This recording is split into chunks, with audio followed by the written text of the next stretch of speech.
A paz seja convosco. Louvamos a Deus por mais esse dia na presença e na casa do Senhor, em que Ele permite que, por enquanto, nós estejamos podendo louvar, adorar e bendizer o nome do Senhor.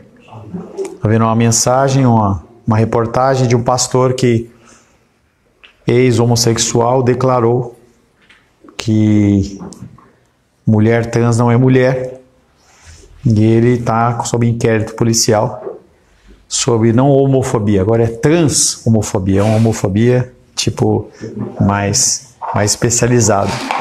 Então, cada vez mais a nossa liberdade, ela vai ser cerceada e nós temos que tomar cuidado com o que nós falamos agora, né? Porque se a gente falar alguma coisa que desagrada, a gente pode ser punido. Mas esse é o cerne do cristão. Realmente falar as coisas que vão de encontro, não ao encontro, mas vem de encontro ao mundo. Estamos meditando dentro do tema de ansiedade, no subtítulo de nós depositarmos o nosso fardo nas mãos de Deus. E no final do segundo período da semana passada, nós falamos que a chave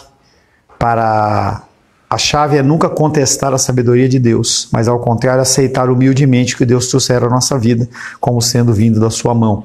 A gente tem que entender que as lutas e dificuldades, elas nos assolam. E mesmo a figura de Satanás, ela é utilizada por Deus para trazer-nos uma sacudida. Ele sacode a nossa vida e nós podemos até, parece até estranho, né? Mas a gente pode até ser grato a Satanás por ele nos atormentar e nos trazer à memória que nós não somos tudo isso que nós achamos, que nós somos dependentes do Senhor. A pessoa que é humilde, ela constata sempre que Deus está no comando, sempre cumprindo seus propósitos soberanos. Isso deveria, para aqueles que são cristãos, deveria trazer paz, deveria trazer algum tipo de consolo. Nós falamos bastante sobre a mão poderosa de Deus, uma mão que às vezes concede livramento, algumas vezes é um abrigo para nos proteger, mas também muitas vezes ela é uma mão disciplinadora, porque Ele disciplina a quem Ele ama. Finalizamos falando sobre Jó. Eu quero pedir novamente para nós abrirmos Jó, capítulo 30.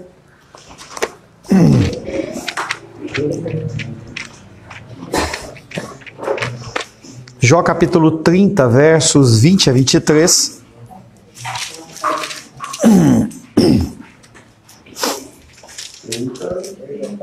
(20 a 23). Por favor. Clama a ti, e não me responde, estou em pé, mas apenas olhas para mim. Tu foste cruel comigo, com a força da tua mão, tu me combates. Levanta-me sobre o vento e me fazes cavalgar. Desenvolve-me no estrondo da tempestade, pois eu sei que me levará à morte e à casa destinada a todo vivente. A figura de Jó, diante de todo o sofrimento que ele está passando, nesse terrível sofrimento, ele expõe primeiramente a sua angústia, e não há problema em você fazer isso. Nós temos aprendido que o conceito da oração é realmente nós levarmos aos pés do Senhor aquilo que está passando no nosso coração. Isso não é pecado. Muitas pessoas acham que essa frase, esse exclamar do Jó, mas se Jó tivesse feito isso, só ele e Deus, não havia nenhum tipo de problema. Deus, ele não tem problema com nós contestarmos, desde que nós estejamos diante dele. E quando nós estamos angustiados de coração, nós realmente exprimimos. O problema é que Jó, ele tanto fala na presença de outras pessoas que alguém anota. Não foi ele que anotou isso. Ele contesta a sabedoria de Deus, expressando ressentimento pelo que a mão poderosa de Deus lhe tinha trazido. Ele sabia que era Deus que tinha feito. Então ele se posiciona dentro de uma condição diferente, por exemplo, de Abraão, em que Abraão ele aceita aquela ordenança de matar o seu filho, mas ele tinha certeza plena no coração dele que sim, Deus poderia ressuscitar. Talvez Jó estivesse sentindo apenas como uma peça de xadrez, uma engrenagem dentro de uma máquina.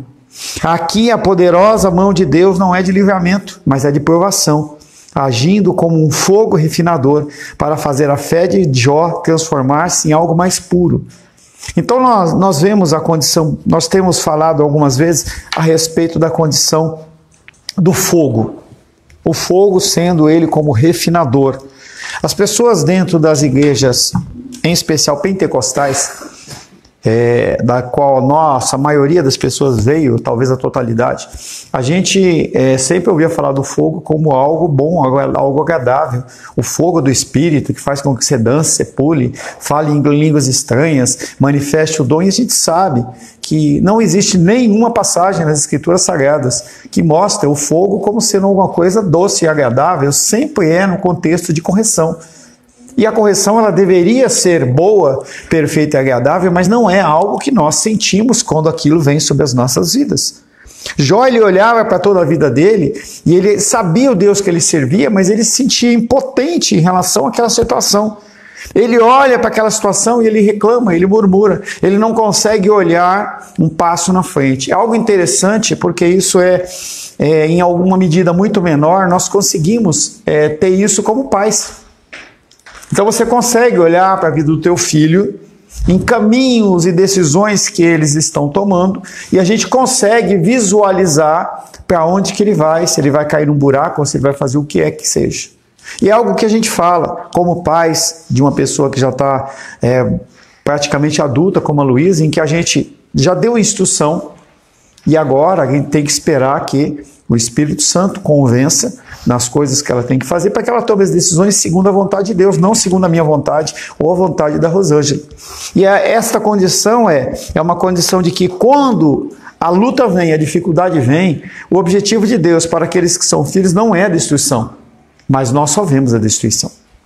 Quando a gente vê uma confusão, uma discussão, um revés, uma briga, alguma perda grave, a gente olha e já põe a culpa na ação do diabo, e não há problema em você entender que aquela culpa é do diabo, mas o propósito maior do Senhor para aqueles que são filhos é transformar a nossa fé numa fé mais refinada. E se usa aquela expressão ouro refinado de Ofir. Deveria ser um ouro extremamente puro, de uma qualidade superior, um ouro que era utilizado em especial em coisas do templo. Ninguém usava um ouro de segunda monta ou de segunda qualidade, mas sempre um ouro mais puro. Apesar das expectativas negras de Jó, não foi isso que aconteceu. A gente olha a vida de Jó e a pessoa que nunca leu o livro de Jó fala, o cara vai acabar na ruína, ele vai acabar na destruição, ele vai acabar realmente longe do seu Senhor. Mas a gente vê que não foi isso que aconteceu. Jó 42.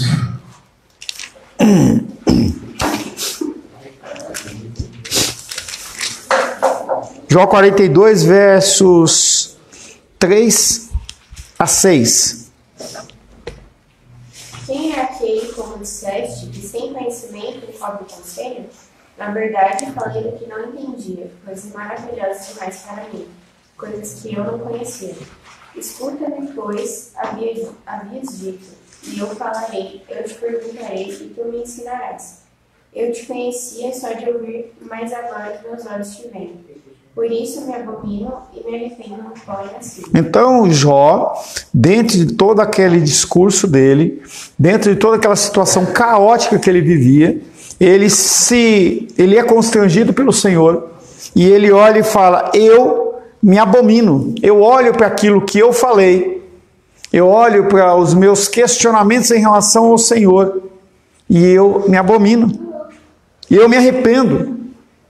Quando ele fala em pó e em cinza, é um arrependimento verdadeiro no coração por ele ter intentado falar alguma coisa contra a sabedoria de Deus. E se a gente vê a continuidade lá, a partir do verso 10, a gente vê que mudou o Senhor a sorte de Jó quando este chorava pelos seus amigos.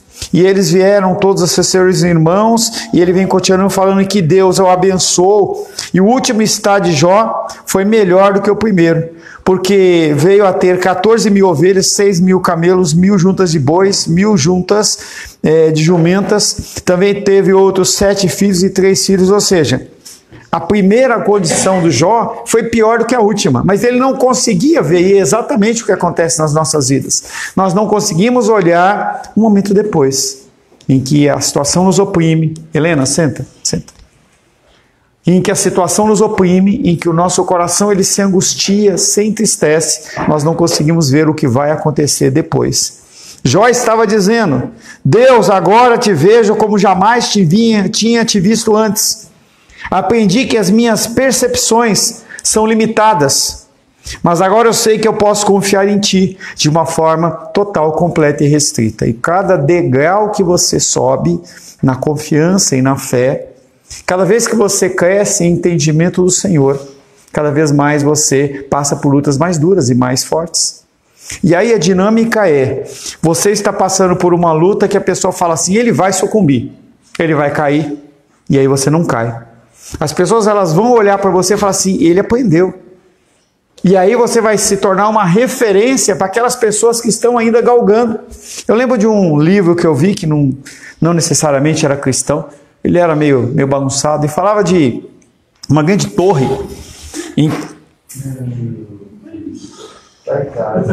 Caiu dentro?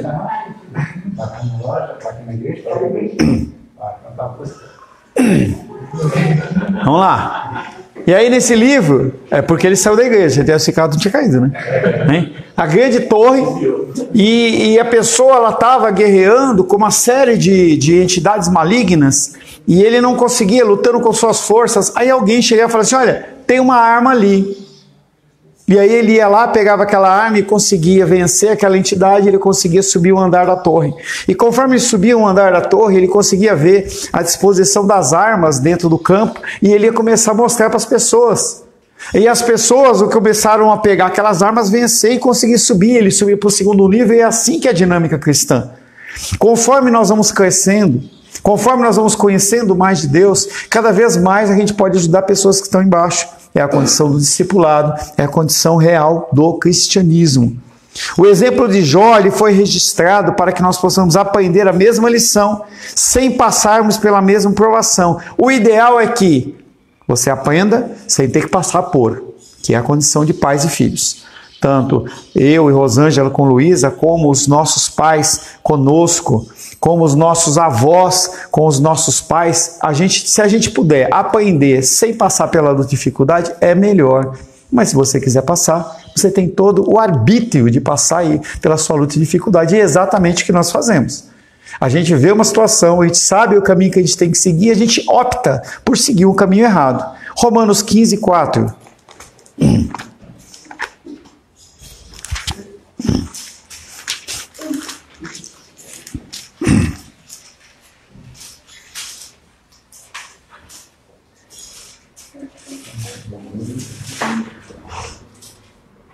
Pois tudo quanto outrora foi escrito para o nosso ensino foi escrito, a fim de que, pela paciência e pela consolação das Escrituras, tenhamos esperança. Então, uma das finalidades das Escrituras Sagradas, para que nós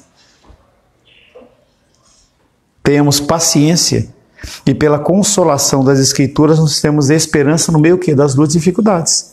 Porque quando você está no meio da luta e dificuldade, você não consegue enxergar uma saída. Quando você está passando por um grande revés, você não consegue ver que há sim uma possibilidade de você sair daquela luta e dificuldade. E as Escrituras Sagradas, quando você as lê, você busca a interpretação, você busca o entendimento dela, aquilo ali vai te trazer esperança. Nunca veja a mão poderosa de Deus em sua vida como um bofetão na sua face, mas sim como motivo de esperança. Observe que Ele, Deus, só quer o melhor para você na qualidade de seu filho e, portanto, espera ver bons resultados de suas atuais circunstâncias. Mas, se Ele não nos empurrar, a gente para. A gente olha para a condição e fala assim, tá bom aqui, tá tranquilo. Essa condição e essa permissão de Deus para que as lutas e dificuldades elas venham sobre a nossa vida é uma forma de Ele fazer com que nós avancemos. Casais casados percebem isso bastante em relação à esposa, em que a esposa ela tem essa finalidade. Por isso que, se a mulher ela toma uma posição fora do papel dela no casamento, que ela não vai executar o papel que é devido a ela, que é o quê? Fazer com que o homem, não por força nem por violência, mas consiga colocar ele para avançar em todas as áreas. E o papel da mulher, um dos papéis mais importantes da mulher é exatamente esse. Está sempre olhando e fala, poxa, você está seguindo por um caminho que não é assim, pode fazer por aqui, pode fazer aquilo outro, entendendo que esta palavra vai fazer com que a pessoa se movimente. E para nós, muitas vezes, essa palavra é uma palavra de desânimo. Mas na verdade, essa palavra é uma palavra que está fazendo com que a gente avance. Porque se falar que está tudo bem, a gente já senta e não quer mais, e para, e está tudo bem. Então, estamos, né, pelo menos em pensamento, programando a nossa viagem para o ano que vem. Mas se a Rosângela não me pressionar, para mim fica do mesmo jeito, está tudo certo. Vamos para Pirenópolis, não há um problema em ir para Pirenópolis, não há problema. O problema é que se você não tem alguém que te pressiona a fazer algo diferente, a empreender de uma forma diferente, você vai ficar estático naquela mesma condição, porque o homem tem essa condição de criar raízes e ficar ali onde está. E a mulher, ela tem sempre essa condição de expandir, de levar mais para frente. Oi? Vamos para elas, vamos aprender. Vai aprendendo. Se deixar, o homem, ele estabiliza, ele fica naquela, para ele está tranquilo, construiu a sua casinha, tem a sua hortinha ali, entendeu? E ali você está naquela condição, você fica numa posição de tranquilidade, porque você está na sua zona de conforto. E a função da mulher é exatamente essa, tirar o homem da posição de conforto para que haja um crescimento. A figura de Deus nos afligindo com as situações é exatamente uma situação como essa, em que ele faz com que a gente se movimente. Você ore mais, você busque mais, você leia mais. E cada vez que eu vejo o agir de Deus na minha vida, ele realmente me leva para andar mais perto dele. Já contei para vocês que estava fazendo uma edição de um vídeo de um pastor amigo meu e ele, diariamente, ele tira 1 hora, pelo menos por dia, além do devocional diário, ele para no meio de dia, um horário específico, e ele para e ele faz. E eu vou orar, e eu vou ler. É lógico que a minha realidade é uma realidade diferente, por exemplo, de uma pessoa que tem um comércio, ou uma pessoa que trabalha o dia inteiro, mas no meu caso, eu pude falar assim, das 11 ao meio-dia, eu vou ter um tempo com o Senhor. Você talvez possa olhar para o seu dia e falar assim, não há espaço para nada, mas será que não há espaço? E Deus, ele te impulsiona a fazer isso. Impulsiona. Essa semana eu dei uma relaxada nos devocionais e pela primeira vez o Nicolas mandou uma mensagem para mim e falou assim, pastor, cadê o devocional? Eu falei, mas eu já mandei o Glorify. Não, mas aquele escrito, por que você não mandou? E eu falei, caramba, né? Aí quando eu fui fazer hoje, fiz hoje pela manhã, eu vi lá, poxa, a última vez que eu fiz foi dia 26. E hoje já é dia 6. Fiquei, sei lá, quase 10 dias sem preparar um devocional. Por quê? Não que eu não tenha feito. Não quer dizer que eu não fiz aquilo. E aí eu estava hoje imprimindo a palavra, agora madrugadinha, cedinho. Aí tem um papelzinho lá com versículo lá na mesa da rua. Estava assim, tudo que você fizer, faça como ao Senhor. E eu olhei e falei assim, Deus, será que realmente eu estou fazendo isso com a qualidade para o Senhor? E eu me constrangi, eu falei assim, não, eu vou fazer agora. A gente tem que ter essas motivações e entender que Deus, ele nos sacode para que a gente possa continuar caminhando. Então a atitude não deixa nem um pouquinho de energia para a ansiedade se movimentar. Se você usa a sua energia para lutar contra, você vence ela. 1 Pedro capítulo 5, verso 6. 1 Pedro, capítulo 5, verso 6. Humilhai-vos, portanto, sobre a poderosa mão de Deus, para que Ele, em tempo oportuno, vos exalte. Esta humilhação, nós falamos no culto da semana passada, essa humilhação tem a ver com a nossa pobreza de espírito, a nossa necessidade do Senhor, a nossa falta de arrogância em achar que nós conquistamos e fazemos. Isso é a humildade. E ele fala, humilhai-vos, ou seja, reconheça que você não é nada. Reconheça que você precisa de Deus. Para algumas pessoas, humilhar é você vestir uma roupa rasgada. É lá no México o cara se chicotear para ele poder se martirizar. Não. Humilhação aqui tem a ver em você reconhecer que você não é absolutamente nada. E ele fala, em tempo oportuno eu vos exaltarei. Que tempo é esse? Que nunca chega, Deus. Que tempo é esse que eu continuo sendo humilhado, humilhado, humilhado, humilhado, humilhado? Que tempo é esse? A resposta aqui é o tempo dele, não o nosso. Nós queremos que as coisas elas caminhem dentro da condição temporal humana, mas elas não vão caminhar dentro da condição temporal humana. Elas vão caminhar na condição temporal divina. É fora do tempo, em que um dia é como 1000 anos, e 1000 anos é como um dia, em que ele sabe o tempo correto. Agora isso parece um pouco vago, mas não há um motivo para se angustiar. Deus age no momento certo. Nós temos que ter essa certeza no coração. Então, tivemos lá visitando a Rayane lá, no seu hotel. Tomara que ela não fique mal acostumada, não é mesmo, Felipe? É. Oramos, Rayane, que você não fique mal acostumada. Entendeu? A vida não é um hotel. A Rayane está lá. E aí falamos, e como é que está a comida? Aí como ela não está fazendo, e como quando nós não estamos fazendo, a gente sempre reclama, né? Ah, mas está ruim isso, está ruim aquilo, está não sei o quê.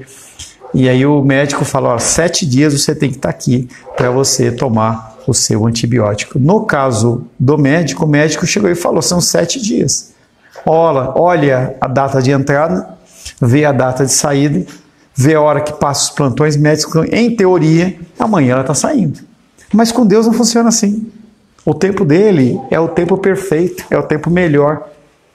É o tempo em que ele vai olhar e falar assim, Felipe já está maduro, ele pode ser colhido, mas o Pedro não, o Pedro tem que ficar mais um pouquinho no banho-maria. E aí o que acontece é que o Pedro vai olhar e falar, por que ele já está pronto e eu não estou? É a minha condição e a sua condição. Nós achamos que nós sabemos qual que é o tempo certo. Quando ele tiver cumprido o seu propósito, esse tempo se finda. Agora isso parece um pouco vago, mas não há motivo para se angustiar. Deus age no momento certo.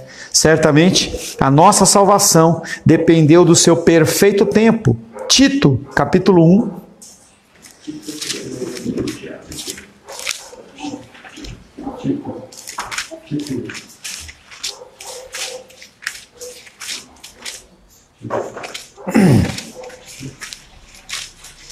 Tito, capítulo 1, depois de Timóteo. É que o Filemão está cuidadinho. É mais fácil achar o Tito. Tito, capítulo 1, versos 2 e 3. Normalmente, Pedro, uma lição para a sua vida. Aquele que tem espírito, ouça. Quem não tem espírito não ouve, né? É isso? Normalmente é quem pergunta. Vai lá. Paulo, servo de Deus e apóstolo de Jesus Cristo, para promover... Pedro, Tito... Ele está lá no versículo 1, é pelo versículo 2. É 2, mas fala com fôlego de vida. Vai lá. Lembra daquele lá que a gente brincava há 2 anos? Era assim, ó. Vou vir aqui na frente, hein? Vai lá. É 2 até 3? 2 e 3.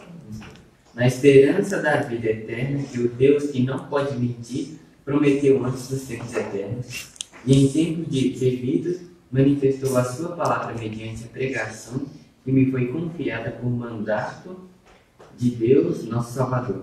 Em tempos devidos. Devidos por quem? Segundo a vontade dele. Vem trazendo a ligação da nossa salvação, que no tempo correto, no tempo devido, ele traz uma palavra exatamente para nos despertar. Hoje você não está meditando, o que houve? Você está menos espiritual? Você não está meditando hoje? Que na semana passada você estava meditando, não era? Não, mas você estava fazendo isso que você cresceu, você evoluiu, agora você está fazendo de olho aberto, hein? Gostando, hein? É isso aí, Pedro. A confiança no tempo de Deus não é nenhuma questão trivial ou sem importância à fé cristã. No tempo apropriado, Deus nos exaltará. Paulo usou um termo que fala de nos colocar acima dos nossos sofrimentos presentes. A exaltação não é eu vou vencer sobre os meus inimigos, tem a ver com você eu conseguir olhar para os seus problemas que você vai continuar passando de uma maneira em que você olha para aquilo, não é tão importante, não é tão grave, eu consigo resolver. Interessante, coisas bobas, né? Em que quando o nosso portão é automático e começou ele a travar, né? E a gente ficou pensando, será que tem que mandar arrumar, tem que trocar o motor, é porque tá fraco, não sei o quê. E aí eu fui lá, fiquei um tempo quebrando a cabeça, aí eu peguei o WD e bati em todas as engrenagens, normal. Então, aquele é um problema que é recorrente. Quando a Rosângela e a Luísa foram sair no sábado de manhã, eu estava lá em cima e eu vi que o portão deu umas travadas, você ouve pelo barulho, né? E eu falei, já preciso bater o WD de novo. É um problema que no começo ele me tomou tempo. E agora eu já sei a solução. Essa exaltação tem a ver com você continuar passando pelos problemas e você ter o WD para você passar. E eles ficarem mais. Se você chama uma pessoa para arrumar, vai ser 500. Hã? Tá, o cara ainda quer trocar o motor ainda, hein? Paulo usou um termo que fala de nos colocar acima dos nossos sofrimentos presentes. Para o cristão, mesmo a pior aflição é apenas temporária. Lembre-se disso, pois você será desafiado a concluí-lo, porque não há nenhum fim em vista, não há absolutamente nenhum fim que possa destruir. Então, a minha irmã ela tem assistido lá esses estudos que a gente tem feito, e ela tem falado, poxa, isso tem me ajudado tanto, não é porque os problemas pararam de acontecer, é que ela olha de uma maneira diferente.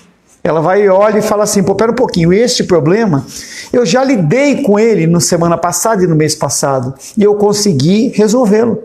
Então eu vou usar a mesma estratégia. Agora é aquela dinâmica de sempre. Se você continua usando a mesma estratégia e não resolve o problema, você precisa mudar de estratégia. Se você continuar fazendo a coisa da mesma maneira, não vai dar um resultado diferente. Parece uma tolice, mas eu continuo falando e você continua fazendo. Não acredite que as coisas não vão acabar nunca. Deus promete nos exaltar. Como devemos agir até o momento da libertação prometida? 1 Pedro capítulo 5. Versos 6 e 7.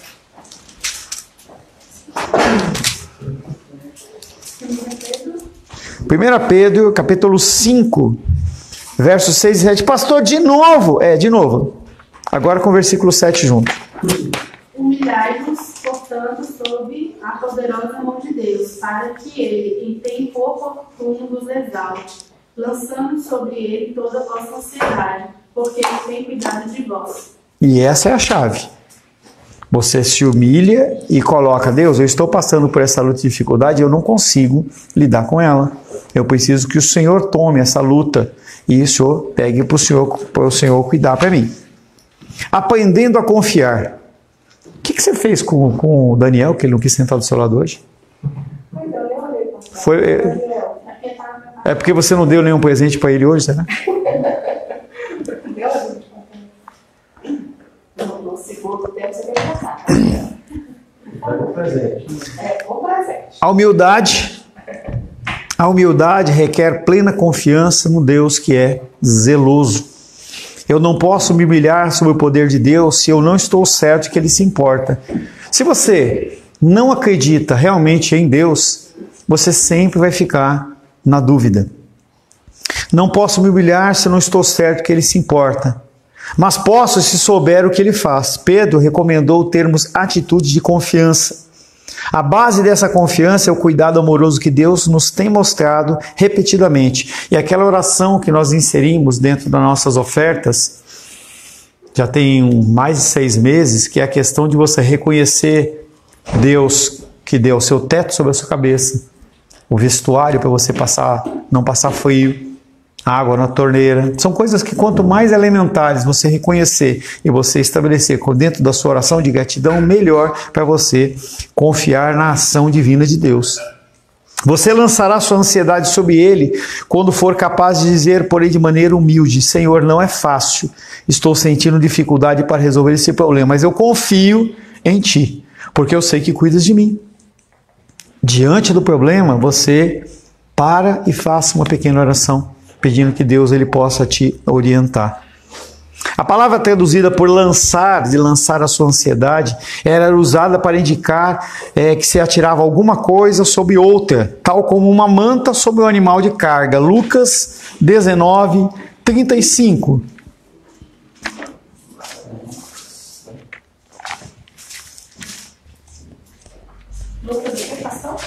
Lucas o quê? 19? 19, 35. Lucas 19.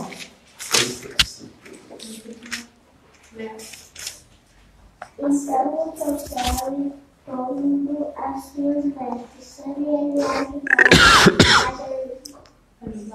ajudaram Jesus a montar. Então, está falando sobre a entrada de Jesus, a última entrada dele antes da paixão, antes da crucificação. E quando ele entra, eles pegam um jumentinho e jogam uma manta sobre ele. Então, quando a gente estava aqui, logo que nós começamos, aí a Ingrid entrou, sentou ali com a Júlia, e aí a Ingrid pegou a blusa dela e fez o quê? Lançou sobre a Júlia a blusa. Você tira uma coisa de você e coloca sobre outra pessoa. É claro que o exemplo de lançar aqui está falando de fardo, mas também pode ser usado, como a gente viu aqui, em relação ao jumentinho ou em relação à blusa sobre a vida da Júlia. Reúna toda a sua ansiedade, todo descontentamento, desânimo, desespero, dúvida, dor, sofrimento pelas quais você está passando e lance tudo sobre Deus. Parece uma coisa tola ou uma coisa simplista demais, mas é exatamente isso. É você simplesmente reconhecer que você não dá conta e você colocar sobre as mãos dele. Troque todo esse peso pela confiança em Deus que realmente cuida de você. Ana ilustra muito bem alguém que fez exatamente isto. 1 Samuel, não precisa abrir, 1 Samuel capítulo 1, versos de 10 a 18, mostra a figura de Ana e Penina subindo com o seu marido para fazer a adoração anual. E aí a outra esposa, ela ficava tripudiando de Ana porque ela não tinha filhos. Não ter filhos naquela época era uma condição de uma maldição divina. Então a mulher, ela ficava tripudiando dela. Então ela está lá e ela se ajoelha e ela fala: Senhor, eu não aguento mais. E aí vem a palavra no coração dela que ela iria ter um filho. E ela promete: olha, eu vou entregar o meu filho para que ele possa servir ao Senhor durante toda a vida dele. E aí logo em tenridade, talvez da idade da Manu, talvez um pouquinho maior, a criança vai lá e é cuidada pelo sacerdote. A gente vê a figura de Samuel sendo um dos maiores juízes e profetas de Israel, de todos os tempos. Ele escreve 2 livros enormes contando toda a história dos reis e como ele deve ter influenciado esses reis. Muitas coisas não foram registradas, mas imagina, ele estava na corte dos reis que ele citou por todo o tempo. E era simplesmente uma criança que nasceu do quê? De uma angústia de Ana, em que ela tinha e passava por aquele sofrimento. Ela por que ela não estava mais triste? Sua situação continuava a mesma, mas ela mudou quando lançou a sua aflição sobre o Senhor. Logo depois, Ana foi abençoada com um filho. Ele deu também, depois disso, outros 3 filhos e 2 filhas.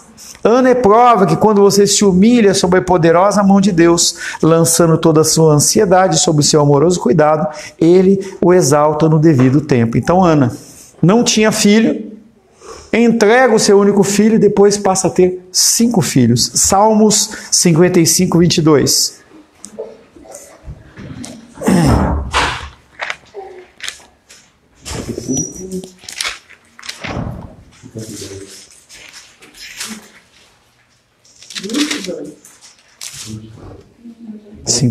Os teus cuidados ao Senhor e Ele te sustentará. Jamais permitirá que o justo seja abalado. Pô, pastor, mas eu sou abalado. Não, mas é abalado no sentido de você abandonar ele. Nunca vai chegar ao ponto de você estar numa situação em que você vai abrir mão do Senhor. Isso não quer dizer que nós não nos sentiremos às vezes abalados. Pensem como Ana se sentiu quando o sacerdote a acusou de estar embriagada.